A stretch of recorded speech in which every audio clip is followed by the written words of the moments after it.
about me, I have been doing, let's see, yoga for, always have to go back to my child's age.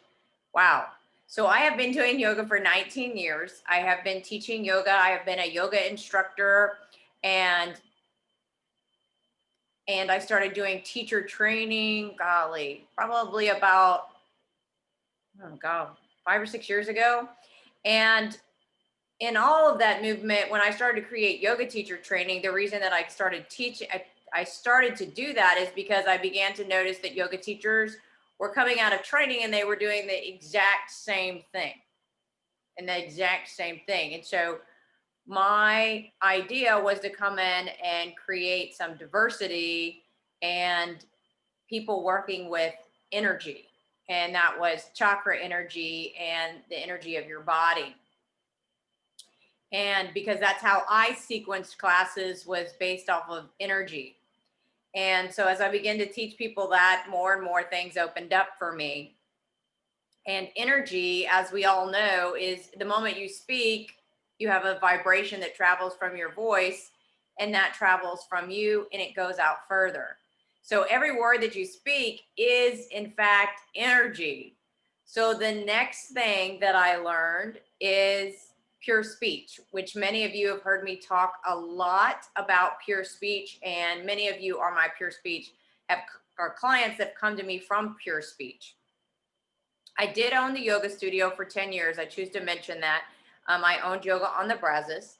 My selling of Yoga on the Brazos was to step out and do something big. And this is it. Or this is one of the things that I have created big. Because when I stepped out and got the message to go big, I did not know what that meant. And I just knew that this was a full act of faith for me to step out. And I had been learning pure speech, so I was stepping into pure speech. And what I was finding out with pure speech was that every word we speak is a prayer coming into manifestation. And what I was beginning to notice is that when people speak, they speak right into their pattern. So their language is translatable, and I can translate it into the pattern that they're running in their lives, because we speak and our subconscious is doing the talking and it reveals our pattern. And what I discovered when I was in yoga class was that I then started studying divine body language. And I started noticing that people have sensations that they experience in yoga class. Many of you have taken a yoga class and you've had a tremendous experience, whether that be that you had an emotional reaction or maybe you had a physical reaction. You've had both experiences. Now the question becomes as to what does that mean? And we all just said in the past, I remember when I came to yoga, I just knew it felt really good and I was in, sign me up. And what I've discovered is that when we translate the parts of your body that are getting reactions, we then can also draw out a pattern. So while we're working with people to stretch, when we give decrees with that, we're finding a lot more movement.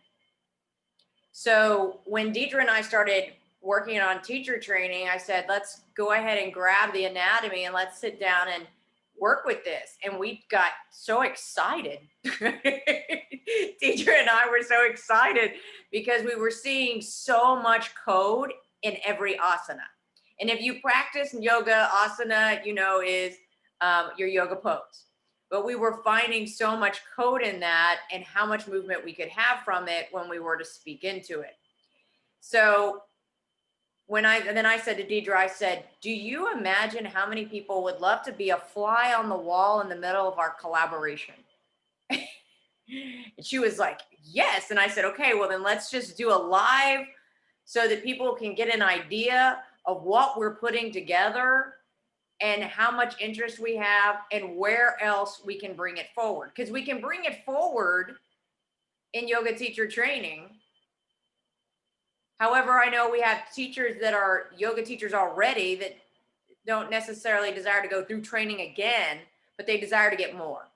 And so we're bringing this out so you can see what's available. And then we're going to bring it so that it's accessible for others to learn, because this is going to be so miraculous for our world. It's truly amazing, and it's changed my entire life. So I'm going to go ahead and let Deidre introduce herself and tell a little bit about her background and a little bit about her excitement here. Hello, everyone. I am Deidre Doggett, and I did teacher training with Carrie in 2017. Prior to that, I have dabbled in yoga, and Carrie goes by the age of her kid. I go by how long I've been married. So I've been doing yoga 18 years,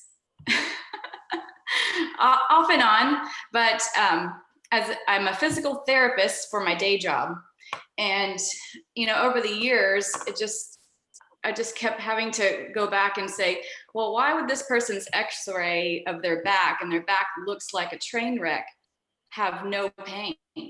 And then someone's back who looks pristine on an X-ray or MRI would have so much pain. I don't get it. Or the people that have chronic pain, same shoulder issue, one person can get better in 2 days, and some people linger with it for months, regardless of their range of motion or strength. It was just like, what is it? What am I missing here? And I worked with another therapist that kind of came in with a different approach to therapy, and I didn't know it at the time. That was a few years back.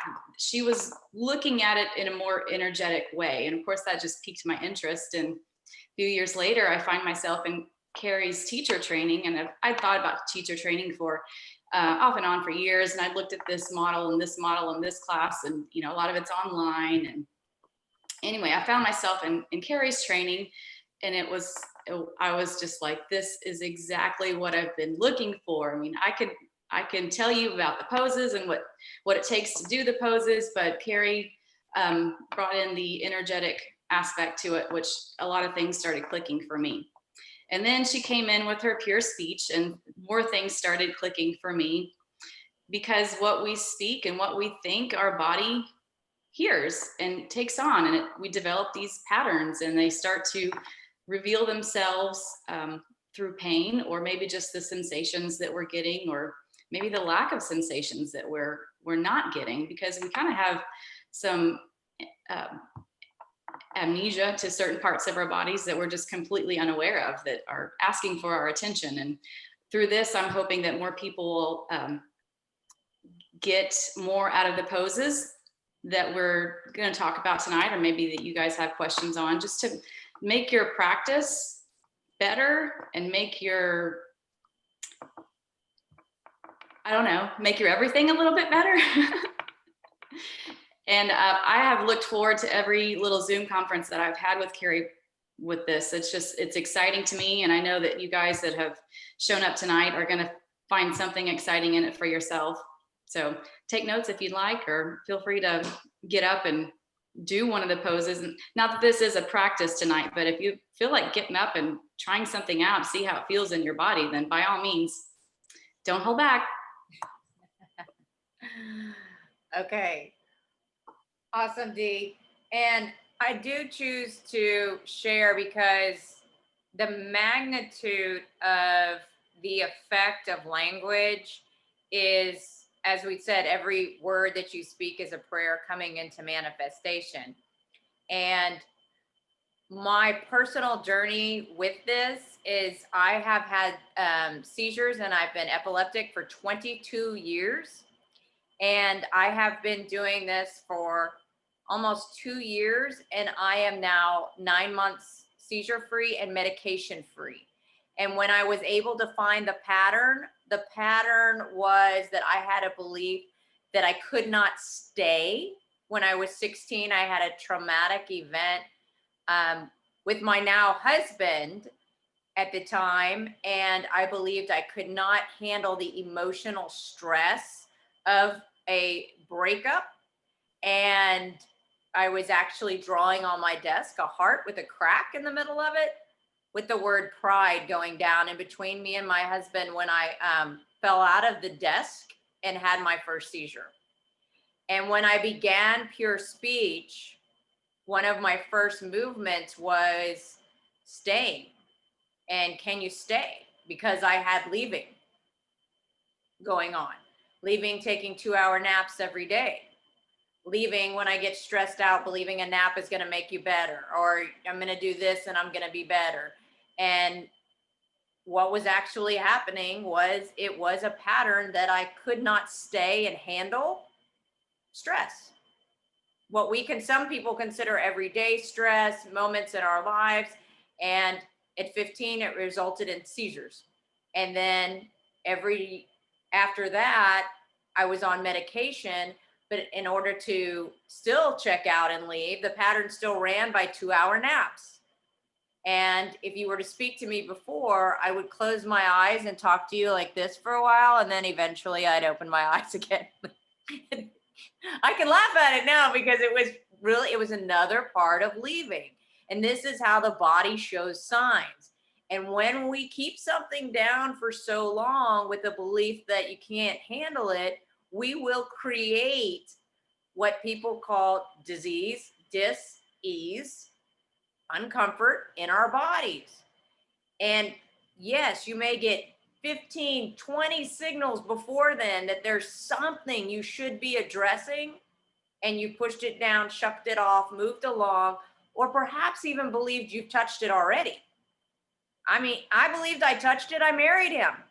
We got back together. Problem solved, right? That was only part of it. Then, I mean, that's not the leaving.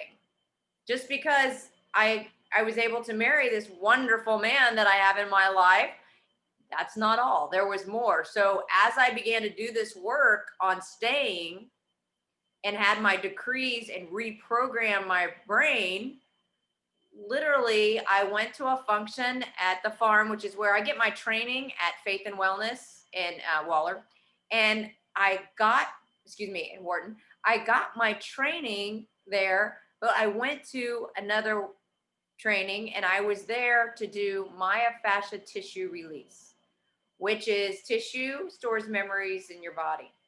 And what we're finding in yoga is that when we hold poses a little bit longer, we do find we have the myofascial tissue that can release, but it requires we slow down to let that release. And what I found when I went to this training was, okay, I can release these memories just by being in these particular positions. And as we went through, we all alternated one right after the other on the table. I got up and I said to my facilitator, I just want you to know the next time I'm on the table, we're going right now, I'm going to go back to the memory of seizures. And she just said to me, you can't do that. There's no magic wand. There's no fairy dust. I don't have it. You don't have it. And we can't make that happen. And I had been hearing weeks before I got there, it's time. It's time. It's time. I did not know what it was time for, and it didn't matter because I knew whatever it was for me. So when I looked at her, I said, no, I'm telling you that it's about to happen. And she said, okay. And while I was on the table, it was just very gentle releases, 10-minute holds, 3 positions, 30 minutes. And I had the full memory of being in the chair, drawing and falling out. It had already come to me before that, but it was new. I had buried it. But it had come before that moment on the table. But on that moment on the table, I felt my body just completely relax and let go. And when I sat up, and I was totally coherent, it's just a regular release or cancel, or letting go. And I just knew it was over. I looked at my medication after that, and I had no agreement for it. I do not tell my clients to just stop taking medicine. This was a full faith movement, and I heard that's not yours anymore. because anything that we take, we have to have an agreement. We agree the medicine works for us. At this time I felt no. And I walked away from that medicine, and I have been seizure free and medication free for 9 months now. And no, I used to get sensations that let me know I was going to have a seizure. That's a jaw quiver, eyes holding, lots of signs that my body gave me. I've experienced none of them. So this is how miraculous pure speech is. And the MFR, the myofascial release, is phenomenal. So to find out that I know that in my yoga poses, I can stay in these poses and I can release just as that much more. So Dee and I are going to start. I'm going to let Dee start. We've kind of discussed what we're going to do is go over some yoga poses with you and talk about what we've seen and experienced in the body during that, because each one of you has had, if you haven't had a yoga practice, then you're familiar with these poses. If you haven't, just follow and listen, because I know that it will come to you and make sense. And if you have any questions, you know, there is a little chat down there, but I will open it up if anybody cares to walk through their personal experience. And we're finding this right now through yoga, because again, yoga is the mind-body connection. So we're finding your subconscious patterns, and as they're running in your body, finding the words that allow and assist you to move them, and words supporting asana. That's where we are. Okay, so Dee, go ahead, and I'm going to pass it to you now. Okay, so the last time Carrie and I talked, the question I had was, have you ever noticed that there are some poses that you avoid like the plague, and there are some poses that you would happily sleep in for a day? So the one that came to mind automatically for me, the pose that I do not care for, is camel pose. It bothers my back.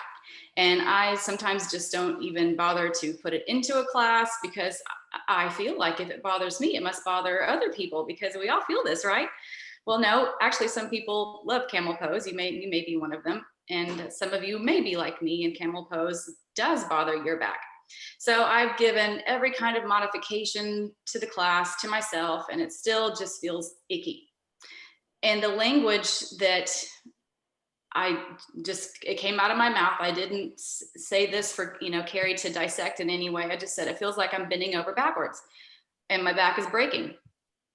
And of course that led to more questions and how my body is telling me I am bending over backwards for people. And I know that I'm a people pleaser by nature, and my back is just reinforcing that. So if we're looking at the pose just anatomically, or in general, just the anatomy of our backs, and how some people have a lot of tightness in their low back and a lot of lordosis, that's where your back tends to arch too much. There's just so much tension in that area because we don't have the abdominal support to counter that. It's almost like your body just sinks all of that pressure right there into the back, and the abdominals just give up. So the language that I've been working with for myself is to remind myself to remember that I am supported, that I have, I can stand with my integrity, with my will, that I have the support that I need, so that when I do go into a camel pose, I'm not just sinking into my back. I am offering or expanding my heart through the support beneath me. So I've been using that language in the pose itself, but then I've translated that into, and I'm not a runner, but I went running the other day, and I normally don't like to run because it bothers my back. So I thought, well, if it bothers my back in camel, if it bothers my back to run, how about I use this language there and see what happens?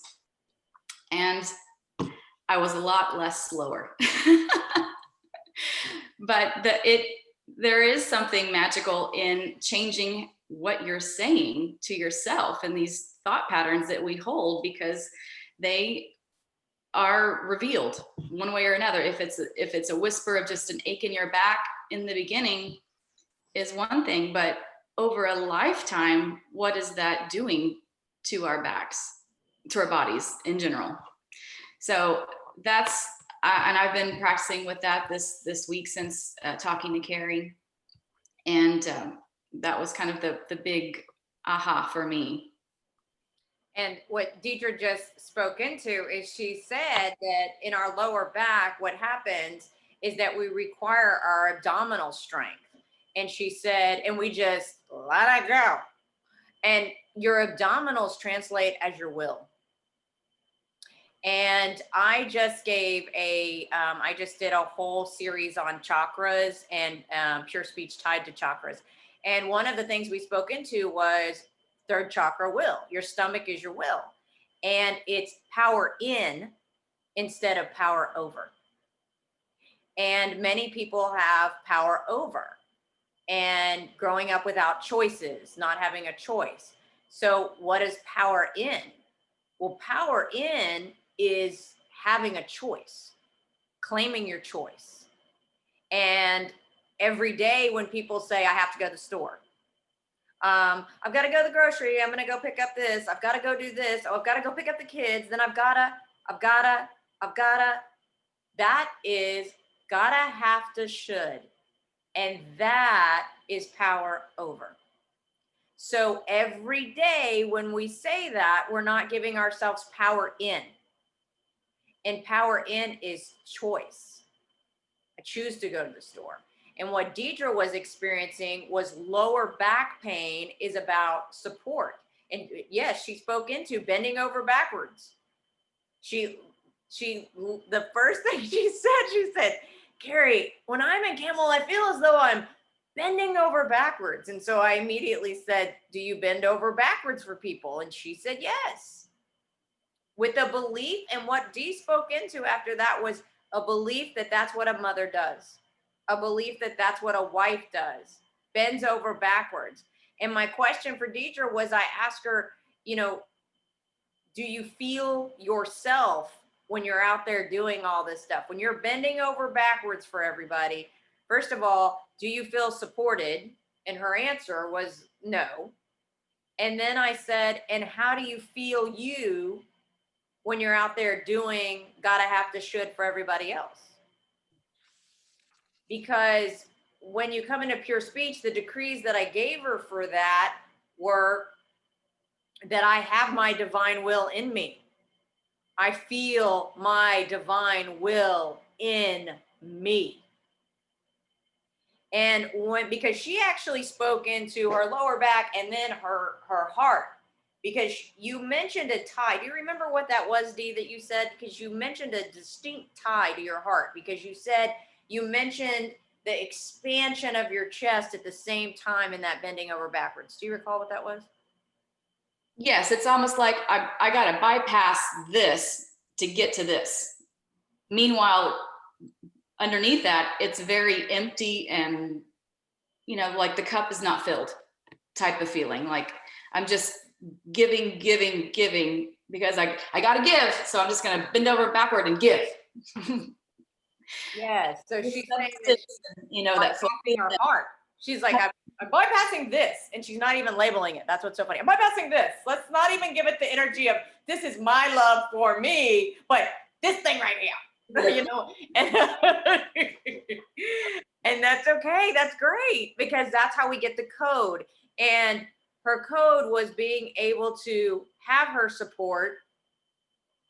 And we love ourselves enough to create the choice. We believe often in that the way that we have love is by doing all these things and bending over backwards. However, she's totally stated that she gets disconnected from her heart when she does that. And if we are unaware of if we're disconnected from our hearts, how do we feel our love? And the way that our families are fed is because we feel our love in us. I feel my love in me. So the decrees I would give people in Camel would be, because every instance, I will say this, everybody is a little different, because as she spoke into, some people are going to find discomfort in poses, some people are not. However, there is a generic kind of a tapping into, and that is your back is support. And your lower back, where we use in Camel, right at the base, right down there, sacrum area, is right where your hips start moving forward, because you have those hinging where it's moving forward. So it's required being supported in moving forward. So I feel all of my support in me. And with your chest completely expanded, we decree to, when we're teaching yoga to our clients, but for ourselves, please know that anybody who teaches yoga is teaching for themselves. Because when we do, we experience a massive movement in us. Why do you think I signed up for that job? Because it felt so darn good to teach yoga. That's why I did it. And that's why I continue to teach people to do it, is because that's what it's about. And when you're in, and we have the memory of our experiences, like Dee will probably start teaching Camel and speaking really big, largely into it, because she's had the experience. And when your heart is fully expanded, you remember that I can feel my love. I am supported in feeling my love. I have my supportive love in me. And so those are the decrees that we bring on. And that's what Dee's been stepping into some of those decrees. And she said, when I went running, it was so much easier. She texted me, this is easier. Well, yeah, it's a lot easier when you pull your support on board. Because if we believe we're going to get support from the outside world, that's a disconnection. Because nobody on the outside world can actually give it to us. We have to have it. And I speak into, when I use pure speech, that your heart is an electromagnetic field. And the moment that you speak into your heart, from your heart, you draw to you that which you are claiming. So when you claim your support, people will show up and support you. But you're not doing it, so they show up. They're not there because you've been voting, I've got to bend over backwards and do everything. I said to Dee, how does everybody ever support somebody who's just bending over backwards and doing everything? And she said, Carrie, makes a lot of sense. It makes a lot of sense. Absolutely. And also, well, and one thing about that too is, learning the decrees feels forced at first, but the body feels much better. So I think as you're learning this, that there is kind of that synthesis that needs to happen between your body and your brain, that the learning the language is awkward at first, but how your body feels is genuine. That can't be faked. So when I approach camel pose, and warrior two for that matter, I feel like I'm empty in a warrior two. It looks good from the outside, whatever, it looks good, but on the inside, I'm just like, I'm just there. I'm not serving myself in any way. I'm getting the physical aspect out of it. Just, I'm strengthening my quads. I'm doing this, but it's empty. It's a void pose because I've allowed that. I'm not stepping into it. I'm just going through the motions. That may look good, but empty. Yes. And that's when when we're disconnected from our feeling world, we're not going to feel anything. We're going to be numb. I had a client the other day, and she was speaking to me about what was going on in her life. And then all of a sudden I saw her move. I said, what happened? She said, my left arm went numb. I said, so the left side has to do with receiving. I said, so have you been going numb to your feelings? And she was like, Well, sometimes, and I said, are you allowing yourself to feel? Are you allowing yourself to let your feelings in, to connect and let it in, to receive your feelings? And she's like, oh no. And she was speaking into actually doing other things to go numb, smoking a cigarette. She was like, sometimes I just pull out a cigarette, take 2 puffs, doesn't do any good, but it doesn't work for me, but I still keep trying. And there was a way from her to separate from her feeling world. So as she's talking into her experience, her left arm goes numb, which is the left side. This is your receiving side. So if you're away from your feeling world, you are going to find that, like, Dee had a full acknowledgement of being separated from her feeling world. And so when she began to come in, the running was easier. And I imagine Warrior 2 will be different because, like she said, I'm not allowing it in. If you're not allowing support and love in, then yes, you're going to be an empty vessel. And there'll be moments people say to me, well, I love my family. I feel I love my family. Yes, but if you have any moment that you're not feeling, that is how much love you are missing out on. That's how much love you are missing out on. So there's more. When people ask me, when a client will say to me also, how are you doing? I'm doing okay. Wow, really? Because I'm choosing glorious. I'm choosing every day to be glorious. If you're saying I'm okay and you're settling for that, you're not voting your victory or going in your highest good. You're not taking your highest choice. And your highest choice is to always be there and be fully present and to feel every sensation in your body.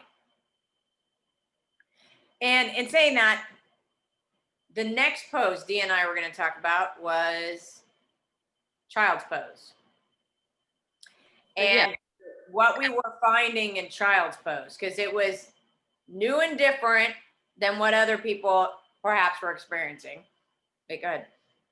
I was just gonna, what I had said was that where I didn't like camel pose, I could go to child's pose and hang out there for a few hours. And it wasn't, I was misusing that pose.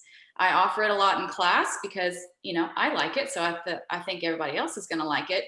And instead of using it as a place to rest and come back and step back in and be present, I was just using it as the escape, like that moment to numb again. And here's what's interesting is, as a yoga teacher, if you're a yoga teacher, if you practice yoga, you often will find people, they'll go from camel, and we know that the opposite is we move them straight up and into child's pose as the counter pose for camel. And which is great. Everything is, what is your intention? And if when Dee's in camels, her back's hurting because she's separated from her feeling world, and then she goes into camel, it's emotion of hiding. It is emotion of hiding. Because listen, child's pose has so much to offer us because you can breathe really big. You can feel your expansion of your rib cage, and you can feel your back. And you can take it and you can I cue child's pose as taking a moment to reconnect, but I feel. It's going to require, though we give, if you're a yoga teacher, if you're practicing while you're there, take a moment when you're in child's pose to literally say, I feel. I can feel me. Because what we're getting there is, instead of people take a moment and breathe and people going out, just disconnecting, going numb, hiding, using it as like a child in a ball, hiding whatever you are feeling, then that's in the wrong space. So instead, in child's pose, we cue for them to be able to feel. I stay, using it as a stay, because when you're coming into feeling, it's going to require that you stay, because how many times have you had a feeling and then you're like, oh, I'm out, move on? Or in this exact example, how many times have you touched a yoga pose and been like, yeah, that's not it. Okay, yeah, I'm a yoga practicer, so I know what to do. So I'm going to come out of it for a little bit and breathe. Like, I mean, and what I'm saying is when you practice for a long time, we get good excuses. You know, we have a plethora of them. I'm going to take a break now. And what it is you're tapping into something completely new and different, or you're noticing sensations that perhaps you don't dig so much. You don't like them. However, that's often where the gold is. That's where our hidden pattern may be, is in that discomfort. And I tell people all the time, it's going to require you get comfortable being uncomfortable. Because if a pattern is being played at the age of a 3-year-old, can you stay with your 3-year-old self? Which is why child's pose is actually very profound and powerful if people can use it as I stay, I feel, I slow down, and I notice what I'm feeling in my body. I stay and I touch and I feel. Because you're going to be required to touch your feeling. If ever a feeling is coming up and it's time for it to be transformed, it's going to require that you touch it. You stay with it because we're bringing light to it. Nothing can hide in light. And the moment you allow yourself to touch it and be with it, you are bringing it to light. And when you bring it, that's when it can be transformed. If we're going to hide and use child's pose as my hiding spot, it's another place to create more darkness. Because the moment D is in camel, she feels expansion and she was getting into that uncomfortable spot. And then whoop, let's go into child pose, reset. Okay, moving on. And not allowing ourselves to really be with it and touch it. And that's why if you've experienced yoga where it's in a vinyasa form and it goes at epic speeds, we're missing the touch on that. We are missing the touch on that. And I have been a vinyasa teacher for years and years and years and years and years and years and years and years. And I know that when we get uncomfortable, we require a little movement sometime, and that's okay. Let's do 3 poses. And then let's come back and revisit where you were, because you're going to be required to touch it again and again and again. But epic speeds of vinyasa are bypassing it. People are calling on continuous movement so that they're not required to stay in touch. And we're calling on, if you are a teacher, you're calling on to step up and say, hey, I'm going to support a system that is staying and touching. Because I stay for me and I support that in my classroom. This is a place where I vote victory for every person in here. And I see your perfection right here, right now. And every person that's come onto this call, I just want to go ahead and say real quick that when I start calls normally, we vote victory. And the reason you'll hear me say vote victory is because if we use good luck, which I was laughing because as I was about to get on this call, my husband said, I vote ease for you. And I just went, wow, thanks, babe. That is so awesome. I vote ease for you. Because he knew, because I believe that there is no divine creator that uses luck. Not lucky the world is here, not lucky the sun rises and falls. There's no luck in that. That's victory all day long. And so when I vote victory, I always ask people, vote your own victory, vote my victory. And so we bring everything on board that we show up to vote victory in our experience in a yoga class also, and right here tonight. And in child's pose, how we can direct that so that everybody comes back into I feel. Also in child's pose, your rib cage is there, and you can feel your breath moving. And so I often remind people to come back to their breath and feel air coming in and coming out, oxygen in and oxygen out. That's life force. That is life. Breath is life. So you're inviting life in. So can you invite your life in, love it, touch it, and feel it? Because how many people have been hiding from life? And that's a question. So I bring questions up because questions are things I ask when you're in yoga poses, so that they start to touch and feel. Because it's not a spoon-fed thing of you're feeling this, you're feeling this, you're feeling this. It's a question. Notice what you're feeling. And so that's the sensations that we came into in child's pose.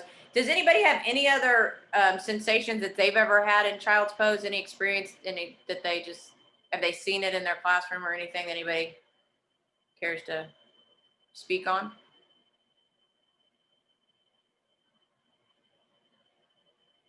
Okay, child's pose is a pretty simple one. So, okay, so the next one that we have, D. Plank pose. Oh yes, the mighty will pose. Yeah, So I renamed yoga. plank. How to count breaths. When we say 5 breaths, whose 5 is that? So yes, that plank pose. And Carrie said that plank, what is, like, even the name of that pose means nothing. Plank, just a piece of wood. So Carrie's referring to it as will pose because, like she said, when we're talking about camel, you need a lot of abdominal strength to hold your body in that pose. So she's been calling it will pose because that's what you really got to tap into. And we've seen all kinds of exhibitions of plank pose, will pose. I mean, we have the hips that are hiked up, we have the hammocks, we have all kinds of variations of will pose. And what I think of it is, can we hold ourselves up under the weight of what's put on us? Because if somewhere were to put a weight on your back when you're holding will pose, what are your abdominals saying to you? Or what? And plank pose is that one where we start, the sweat starts dripping because it's taking so much out of us. You see the beads dropping on your mat because it's taking so much. And we think of it as just abdominals. It's a lot of abdominals, but it's so much more that when you cue it, there's so many cues that we don't offer because we're not lighting up the legs. We're not lighting up the pelvic floor. Yes, abdominals, but shoulders, serratus, the head, the neck. There's so much that goes into your will and how you step into it and how you handle yourself while you're in there for as long as you're in there.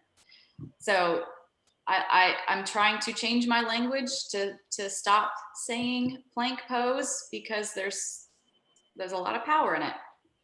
Yes, and like she said, plank is empty. I mean, it's just floats. So massive, I call it a massive will pose because it is massive will, y'all. Yeah, Shabruska's like, but Shabruska and I just did it a few days ago together. It is massive will pose because your abdominals are where your will is. And what we talked about earlier is when people are walking around and they're saying, gotta, have to, should, you can go ahead and say, oh, well, I'm just saying that where I'm outside. It doesn't affect me. When I'm in yoga, I will engage my will. And then when I'm outside, I'll just say I have to go to the store. As if you are two separate people. People often believe that. Well, I'm a yoga person, and then I'm my other person, and then I'm a mother, and then no, you are one person. And when you engage your will, by simply changing your language of I choose, then it's going to show up for you in your will pose, because will pose is massive engagement of I choose to stay. And that sweat that's dripping, y'all, that's an engagement of will. Third chakra is heat and fire. The moment that you sweat, your will is engaged. Your heat is coming back. And if you notice in will, the other thing that happens is and like Dee said, there's so many things that are happening there. And your toes are tucked under. And notice next time you do it, the push through your big toe, because your big toe is your will also. In divine body language, your big toe is also your will. And what I began to notice is feeling my big toe as well, so that I had a full energetic connection that came from my belly all the way down my heels, around my heels, and stretching out the bottom of my foot and engaged into my big toe. Because you're using your big toe. It's required in that pose. Otherwise, you're on your knees. And, you know, if you're one knee down, that's okay if that's where you are as a beginner and you have your other toe tucked under and you feel that engagement and the stretch on the bottom of your feet. The other thing is, like Dee was speaking of, the ultimate hammock. When your back goes like this and you turn into a hammock, and we see a collapsing of will. And that's when people have stepped away from their will for so long that they lose all of that. And Dee also said, the first time you say these things, these decrees, they may really feel foreign. Well, yes, if you've been walking around and gotta, have to, should, and now suddenly the revelation of you have a choice, it is going to be new and different. And we are also working with DNA. You may be working with, your mother may have said, your father may have constantly said, I have to do this, I have to do this, we have to get up, we go to work, I have to do this, I have to do that. If your parents said it, chances are your grandparents did. And so when you change your language, you are reprogramming your DNA. And it will be weird if your whole family has been saying gotta, have to, should.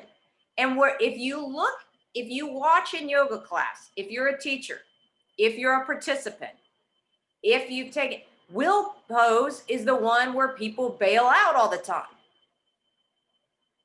And we are required to meet people where they are. So one knee down, absolutely, if that's where, however, it requires, can you stay?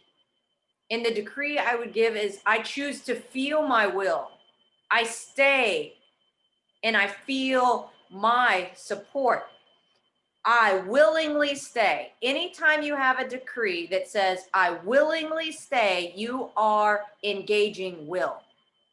I willingly stay. Notice also, are your shoulders up like this when you're doing it? Or your shoulders down? Because your shoulders are burdens or blessings. And when I find people are going, people will say to me, my arms are not strong enough for this. Well, their arms are not strong enough for this because their will's not engaged. And so everything is coming onto their shoulders. And if your will is not engaged, if you have gotta, have to, should, is that a burden or is that a blessing?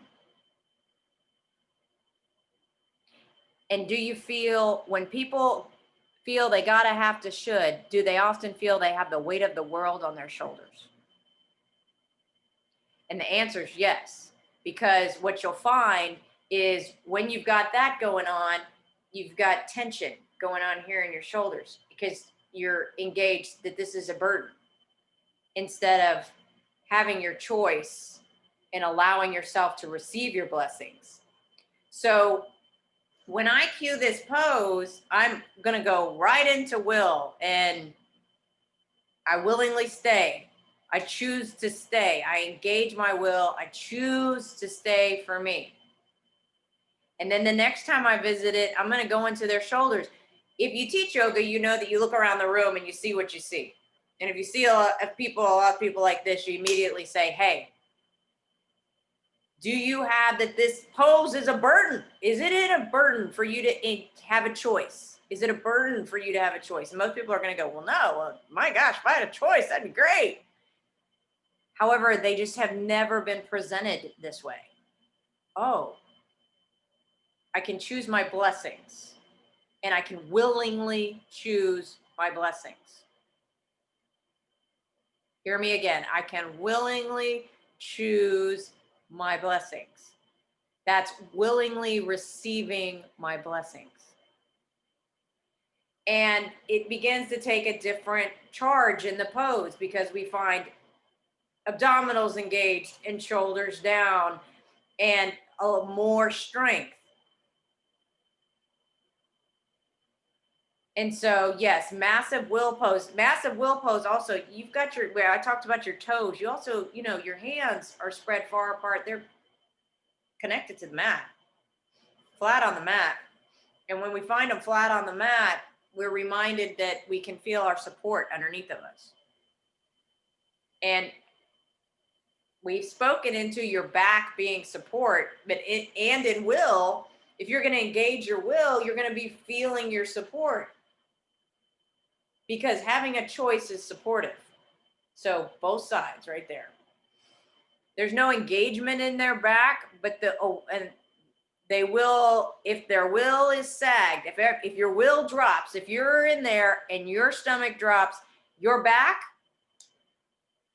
is going to hurt. Which is why all of us are like, oh my gosh, the hammock hurts, the hammock hurts, the hammock hurts. And that's because it's not supportive. So there's more to bring to the table on will, and hands down, your hands to the floor, feeling your support underneath of you.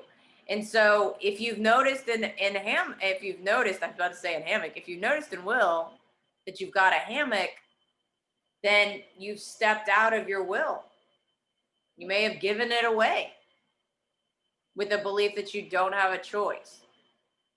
So those are some things. What else, Dee, did you find in there? I was going to say, if you couple that, you have to have the foundation of that massive will before even thinking about going into chaturanga. Because then it's all burden, because we see it all the time, that, you know, the snaking way we enter into it, and so all that stress to the shoulders, that we're missing that piece, and then we're jumping into chaturanga over and over and over and over again. Yeah, so I don't really teach chaturanga anymore. I just allow them to lower all the way down to their belly, because I find so much of that shoulder twerk thing going on and all of that. And so I allow them to just lower all the way down to the floor, and then I experience cobra from there. But yes, you're definitely not gonna, if you have a hammock going on, chaturanga is going to be massive burden engagement. Chris? May I ask a couple questions? Absolutely. The first is, how do you, when you're leading other people through the yoga experience, how do you skillfully cue for the decrees? One of the things I think I heard you say, and I just want to confirm that I'm on the right track, is cue it with a question. Like, in this massive will pose, can you engage your will and choose to stay for yourself? Is something like that? Yes. And so what I usually say to that, what I would say is, yes, can you stay? You know, and I would say, and you can talk to their abdominals, drawing your, you know, engage your abdominals. This is will. I choose to stay for me. Say to yourself on the inner, I choose to stay for me. Say to yourself on the inner, I choose to stay for me. And I give a little blurp like that. And then I do say to yourself on the inner, I choose to stay for me. And then I walk around and I'll say it again. And by that time, you've been in will pose for a while. And so on the second visit of will pose is where I might speak to their shoulders depending on what they're noticing. Does that help? Yes, ma'am. Yeah. Do you mind one more question? Yes, just go right ahead. Do you give the crease for every pose? I'm just wondering if you overwhelm people, if you give the crease for every pose, or do you choose them strategically based on what you're trying to do with the practice? So it is kind of so I do less poses in class than I used to, so that I give decrees for most of them. And when you find it seems a theme starts to happen. I mean, a theme starts to begin to formulate of what that is. And so I will do it for every pose. I may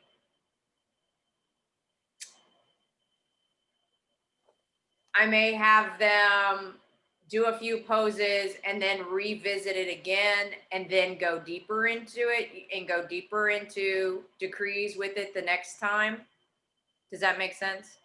So I layer it so that you don't give them the, 15 decrees for one pose, every single pose. And so if you can find one decree for a pose, it'll land. And so I will give it to them.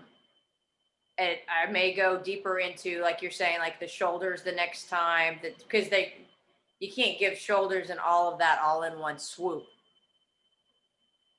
Does that make sense? Yes, ma'am. Thank you for taking my questions, and thank you to both of you for doing the workshop tonight. Oh, you are welcome. You're welcome. And there's more. And there's more. Okay. Has anybody, while we're here and we're opening up a little bit, because we have more, but before we give more, does anybody have an experience that they've had in a pose that maybe a pose they don't like, or they haven't enjoyed in the past, or that they choose to have translated? Like, what does this mean because I'm having this experience? Anybody?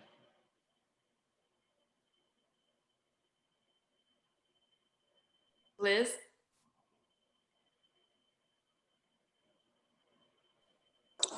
Are you just picking on me? I like all the poses.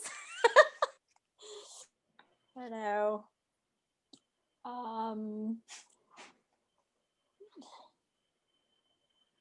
I've kind of forgotten what we were. Is there a pose that was difficult for me that I just really delved into? Is that what you mean? Difficult for you? Yeah, there was one I did in a class. It was I can't remember say it right. The one where you're balancing on your arms and you lift the hips over to one arm, cross your legs, and then hold, right? You're suspended. It starts with the astra, like star something. I can't remember the rest of it. It was very difficult. I choose to know what that is. Oh, I'm sorry. I can't remember the name of it, but so you're about, it's almost like you've got crow hands. Okay. You got crow arms, but instead of taking your knees up to your chest, you're actually taking it to one side, to one arm. So it's an arm balance? You're hugging. It's an arm balance, and you're hugging your right arm, let's say, with both of your legs, and your feet are touching at the ankles, connecting and holding your, you know what I mean? And you're lifting. So you're lifting your whole body on your arms. You got your legs over to the right side, crisscrossing over the right arm. And that's the balance. Yeah. Okay. So I don't have all of it. I have enough of it that I can kind of get what's going on, because you're talking about an arm balance, and what is the struggle for you when you're in that arm balance? Just like, how am I supposed to lift like this, like from the ground down? still till this day, I'm still trying to figure it out. Like, you know, Trying to find so what they, so trying to find the lift, meaning to get yourself off the ground. yeah, Okay. it is pretty difficult. And so I'm imagining in because if we're going along the similarity of crow, then there's core engagement there that's required for lift. And Right. yes, and in core engagement, what we spoke into is we find that's where we find our will. And so have you had your will with a gotta, have to, should in life? Have you found gotta, have to, should? I mean, when it comes to yoga, it's more like I just want to. 8 angle pose. I just went and looked it up in the yoga anatomy. It's a Astavakrasana. Astavakrasana. 8 angle pose. Not familiar? 8 That's angle, okay. like you mean It's, I mean, angle? I know what she's talking about. Is it Running Man? No, it's not Running Man. I mean, we don't need to belabor it, but I'm just saying. It's an arm balance. So really the detail on that part is that it doesn't matter. So what you said is you spoke into, I want to do it. And so, but the first thing, and with the word want, I will share with you with the language of want, we can, want is things we put on our Christmas list, which means that we don't really care if we get them or we don't. And so that if we do anything with the energy of want, we won't receive it. And so in speaking to it into a yoga pose, what we're saying here is that yoga translates into life, because our experiences inside of yoga in our body is what we're finding. And what you spoke into was having trouble lifting, which having trouble engagement, and it's an engagement of will. So that's why I asked if you had gotta, have to, should going on in your life, or if you had choices. And so when I ask if you gotta, have to, should, you said, well, in yoga. And when we say the word well, it's a mental statement. So we're coming from a space of speaking to your heart. So do you choose to play for a moment, Liz? Sure. Okay, take a big breath for me. And because I can't see you, it makes it a little bit different, because normally I can read people. Oh yeah, I forgot. I'm sorry. I've been trying to do this and making my son play this on the thing while we went out to go get some canes for him. So there you go. I can it's been feel a day. Because Okay.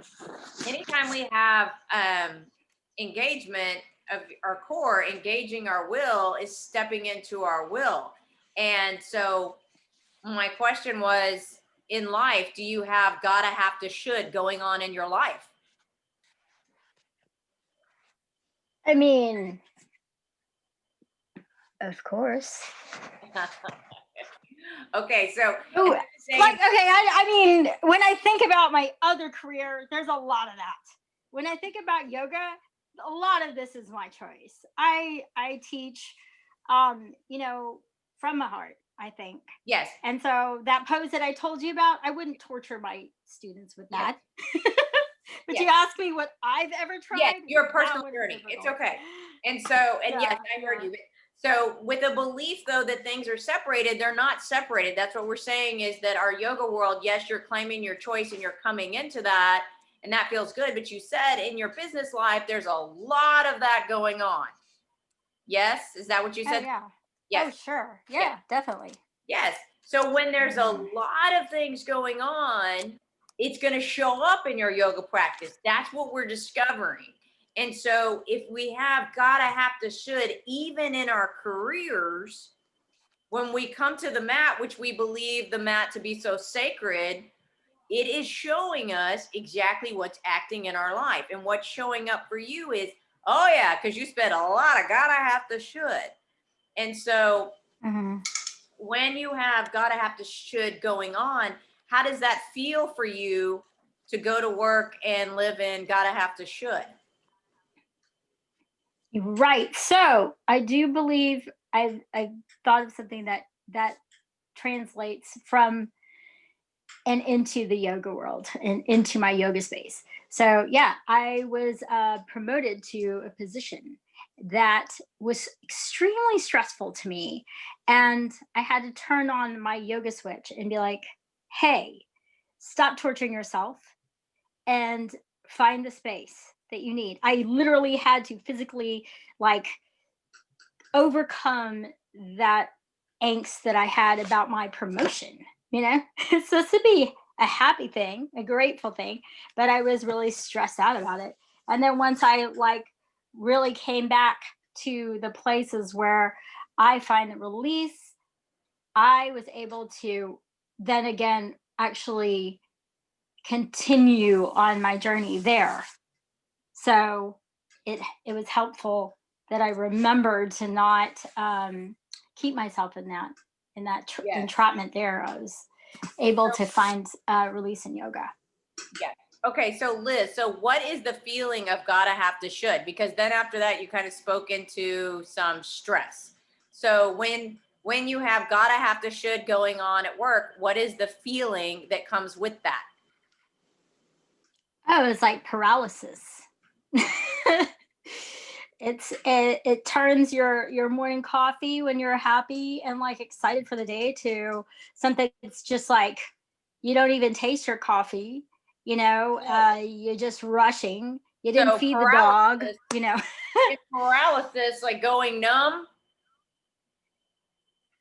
Is that Yeah, sort of with fear in it, right? It's like real bad. And the Yeah. part that you're going, describing, yeah, going numb with fear in it. So anytime we go numb, we're stepping out of our feeling world. And with the feeling of fear, so have you had fear in your life? Sure. And so when you're at work and you gotta, have to, should, and then all of a sudden you feel numbed with fear, where does that, how does that feel for you? What do you do with that? I sit there and wonder, why did I ever decide that this was a great idea? And then kind of, I guess, So how wait how do you deal with fear when that comes over? well, How do you deal with it? What's the next thing you do? I typically, I would typically find myself, like I said, in a space where I'm like, okay, I can decide. Am I going to be panicked all the time? Then maybe I should decide not to do this. And I thought about that and waited, and it was like always remembering that sometimes your perspective is not is not your audience's perspective. They could care less if I did 20 of these things, and I think I was giving myself the pressure and the stress. So then I say, well, you know what? You need to figure out what is the priority and just stick with that and be simple. So, yeah, So in that, you just said that you give yourself stress. sure. Yes. Mhm. And I think it's so telling that it's a pose that was chosen, but an arm balance and a bind. Yeah, I like to pick challenging things, so I stressed myself the heck I mean, out. And then to try to decide whether I'm going to get out of it or not. that's what D just spoke into, is so that in life, have you picked the challenges that make you feel fine? So he caught me off guard. Totally. I love this. Yeah, it's totally that. Yeah, I'm sorry, y'all, they can hear you. So by taking in life where you're choosing the things that are a challenge and that put you in a bind, is it your highest choice to choose things that put you in a bind, or do you have a choice to choose things that are easy? Right. And if you choose, So I decided to make the challenging thing not so dang hard. I just changed my mind, you know, and yes, I'm with it. And now it's better. It's great. but yes, it's going to require though. However, you're still speaking, so you've still spoken into a challenge in this pose. So it's going to require that you choose your ease in everything, and be able to remember that you can choose your ease. And we're often required that we have a belief that, because we have a belief that the challenge, because you're speaking into the challenge and you love a challenge, and with a belief that a challenge, do you have a belief that a challenge has to be hard? No, not really. So I just get a little flustered and I get excited and I cause myself a little stress, but then I feel like that is natural, and then I move into it, and then I'm fine. how would it So, be if you yeah. just moved? How would it be if you just moved right into it, slid right into it? It was automatically easy. You didn't have to go through the stress to get to the ease. Yeah, maybe not. Now the Maybe question was, wouldn't be valued hold as on. a So challenge. the question was, how would that be? Because you were saying you go through stress and then you get it. So how would it be if you could just jump right in and have ease automatically? Then I would feel like I got somewhere, like at a mastery level, like that I had moved from somewhere to get there. Yeah, I would enjoy it. And how would it be if in life then you didn't require going through the obstacle at work, instead it just automatically you had your ease? Yeah, Okay, take a big breath. that would be great. Take a big breath for me. Play with me for a moment. Take a big breath.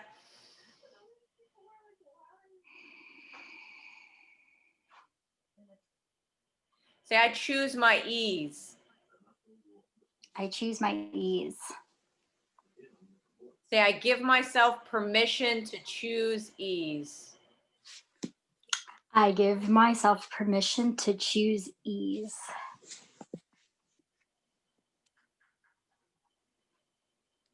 I allow I do. Say, I allow myself. Say, I allow myself to move forward with ease. I allow myself to move forward with ease. Now, it's going to take will to choose ease. Can you imagine that? It takes will to choose ease. But that's the reality of where we are. Yeah, that's the reality, because we do have a choice. So take a big breath.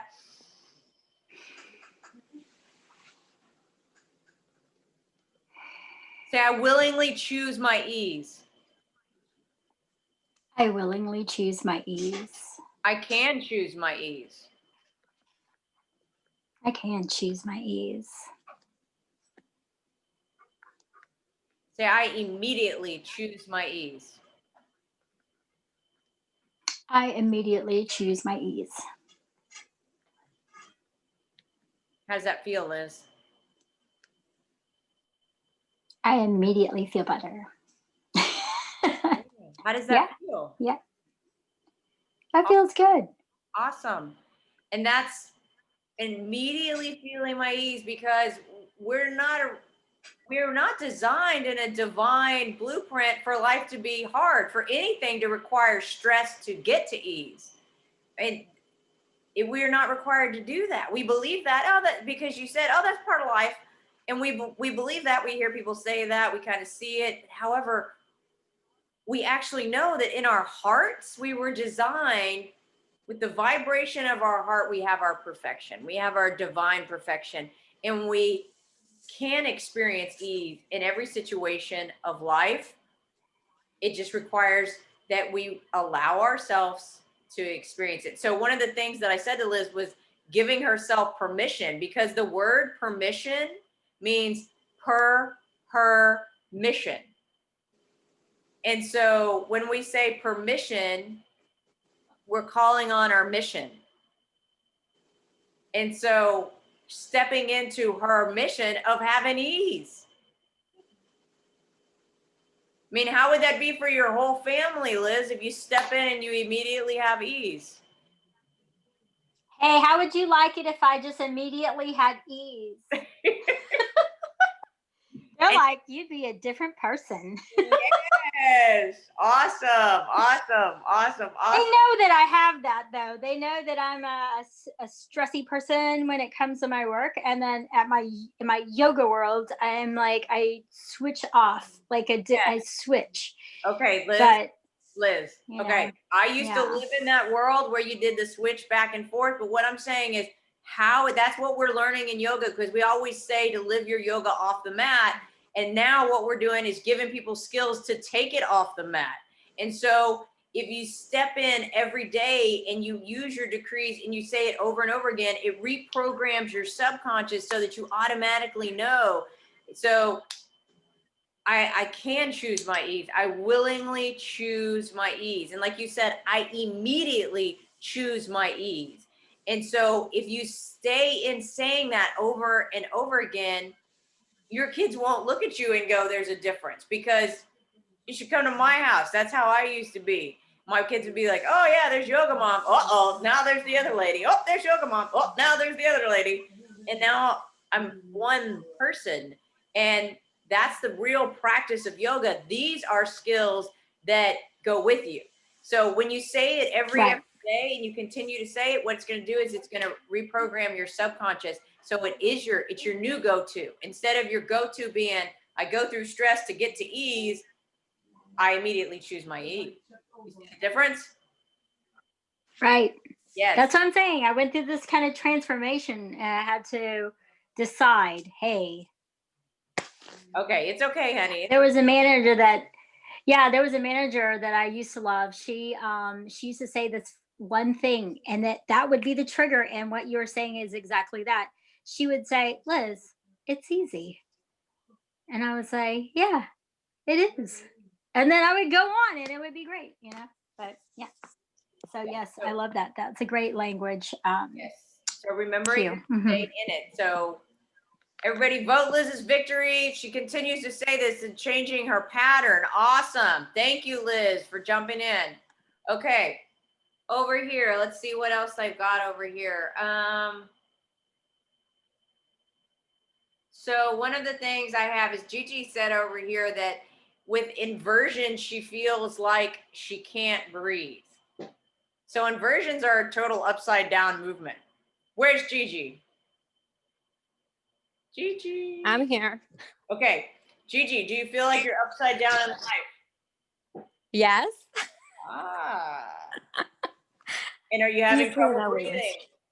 Yes. And so breath is life. And so,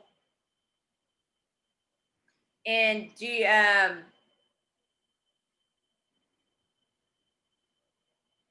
are you having trouble allowing your life to come in? Are you loving life? Gigi, are you loving life? Yes. I mean, it has its moments that I feel I can't breathe, but yes. Okay. So to say that it has its moments, so it's okay. But people often say that, yes, but it has its moments. And so that's what you're doing is you're fluffing around the outside, and it has its moments. And that's great. We all know that we can believe that life has its moments. And when we believe life has its moments, we're not allowing ourselves to fully experience it, because are you always waiting for the moment that you can catch your breath? Yes. Okay. And so if you're living life always waiting for the moment that you catch your breath, then are you truly fully loving life, Gigi?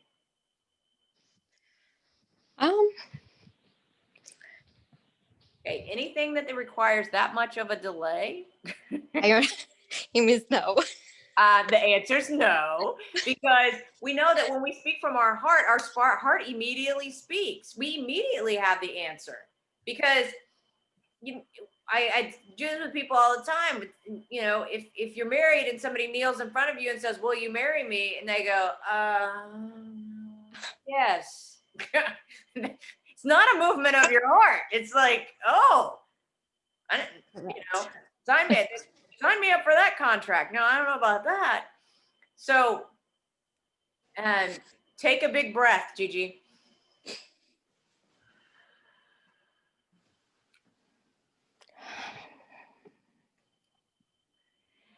And in not loving life, have you been holding back? Yes. Oh my God, yes, in so many things. Yes. And so if you're holding Yeah. back on yourself, then it's not fully loving life.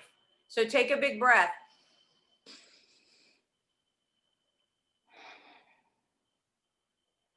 When you hold back, are you allowing yourself to be seen and be heard? Oh my gosh, no. Okay, take a big breath. Say, I give myself permission to be seen. I give myself permission to be seen. Take a big breath.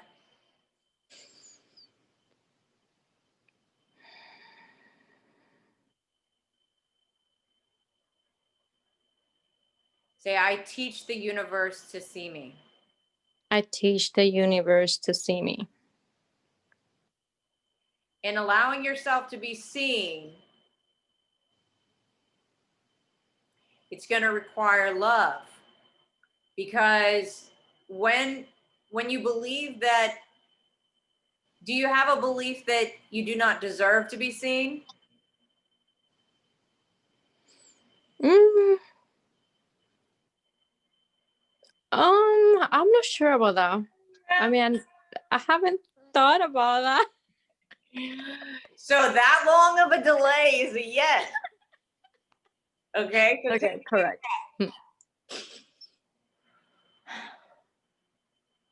so I deserve to be seen. I deserve to be seen. And I allow myself to be seen. And I allow myself to be seen. Say, I allow my light to shine. I allow my life to shine. And I allow the world to see my light. And allow the world to see my light. Gigi, have you been hard on yourself? Yes.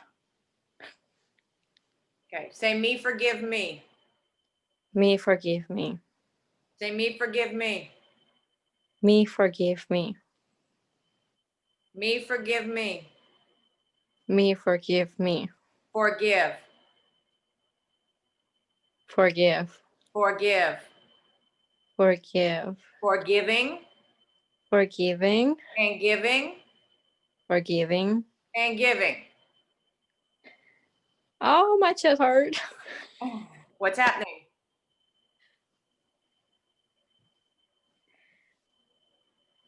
What's happening, Gigi? I hurts my chest. Hurts your chest. Okay, take a big breath. See, the word forgiving is forgiving for you. So have you been hurt in giving to yourself or in giving? Oh, yes. Yes. Okay. So have you been hurt in giving to yourself? Is that what you were saying? Or to giving to others? Both. Okay. So Yeah. the word giving is what came up, and she felt the discomfort and the in pain and giving. So take Yeah. a big breath.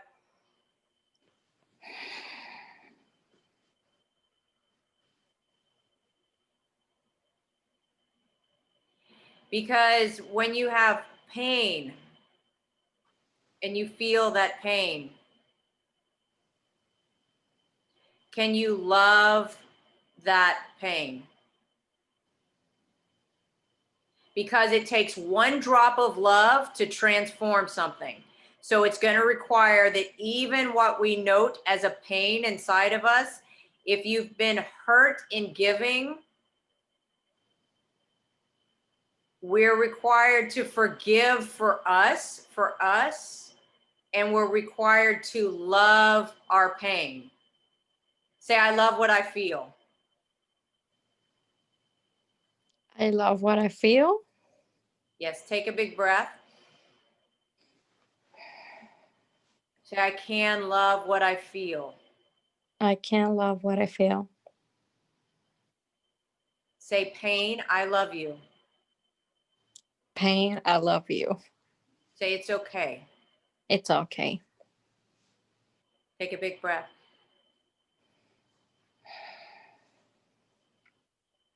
And is there someone that you have not forgiven because you gave and you got hurt? Oh my gosh, yes. Okay. So we're not required to have a name right here, but Uh-huh. can you just say, I forgive him or her? Okay. Say that right now. Just say, I forgive him or her. I forgive him. Say it again. I forgive him. Say it again. I forgive him. Yeah, I forgive him for no reason. I forgive him for no reason. Say it again. I forgive him for no reason. Yes, because it doesn't require that we have reasons and reasons. I forgive for no reason.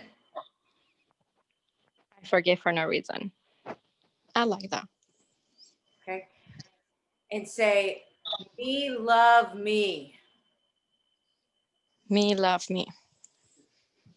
Say it again. Me love me. And say it again. Me love me. Say it again. Me love me. Say it again. I hear your throat. Say it one more time. Me love me. Yes. Yeah, I give myself permission to love life again. I give permission to love life again. Say it again a little bit slower because you kind of went fast forward on the end there. I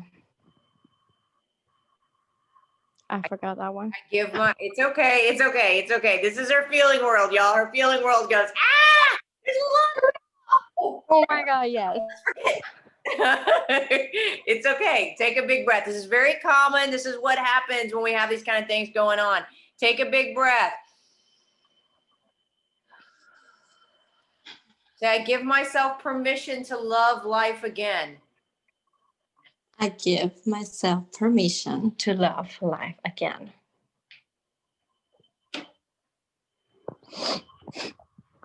Say, I trust my giving. I trust my giving. My giving for me. My giving for me. Say, I give to me. I give to me. Say, I forgive for me. I forgive for me. Yes, because when we forgive, we're forgiving and giving to give back to ourselves.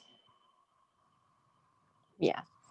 Because have you been scared to love life? Yeah. Well, because if you're waiting for your breath to catch your breath, then you're going, that's a full contraction.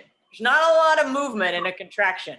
When we're holding our breath, we don't experience a lot of growth because it's like, you know? Mm-hmm. You understand? Yes. You understand? Yes. Okay. So say, I give myself permission to love life again.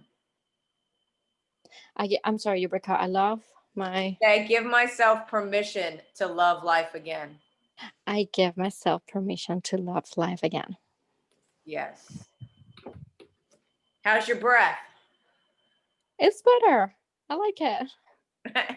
You like it? Awesome. Yes. Awesome. Loving life. because your breath is life. And if we're having a restriction Yeah.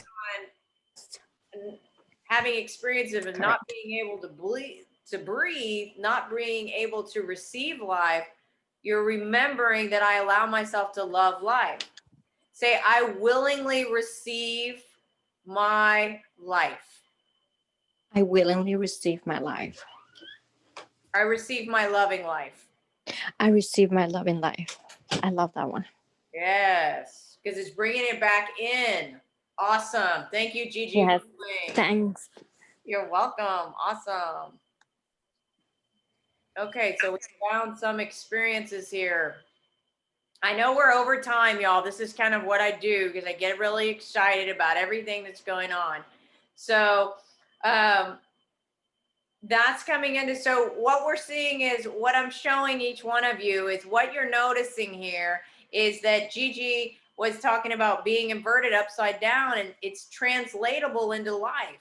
So you see that in your yoga practice, when you notice what's happening in your body, we no longer believe, oh, it's just in yoga, it's not really in my life. It is fully your life acting, and it's your body. And your body is telling you, I mean, our body is such an awesome tool.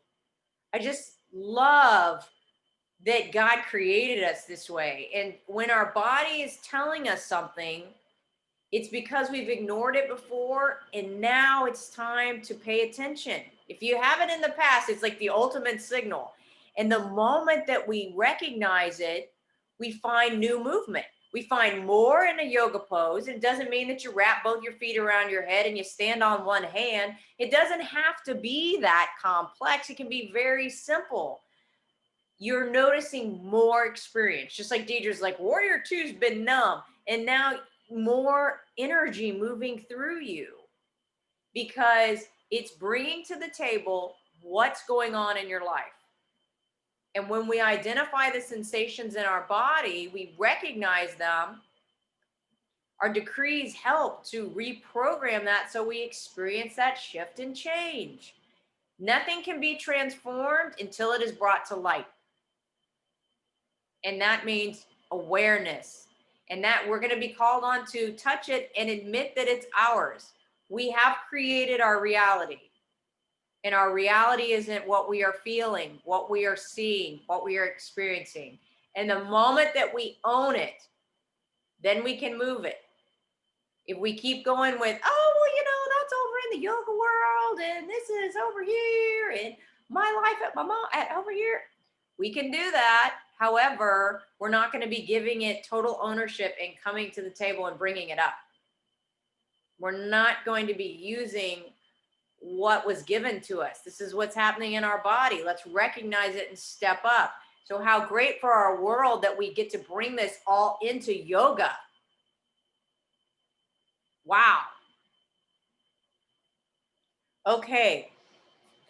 So that's all we have for tonight. Dee, what else do you have? You got any tidbits to add? I feel like I could do this for another hour. Oh, I know. I could too. I know I could. I know I could. I absolutely love this. I just want to say to everybody, thank you for coming on. I am going to take this video and I am going to post it on Facebook because we weren't able to have it on Facebook Live. Thank you for voting victory for everybody. I vote victory for all of you.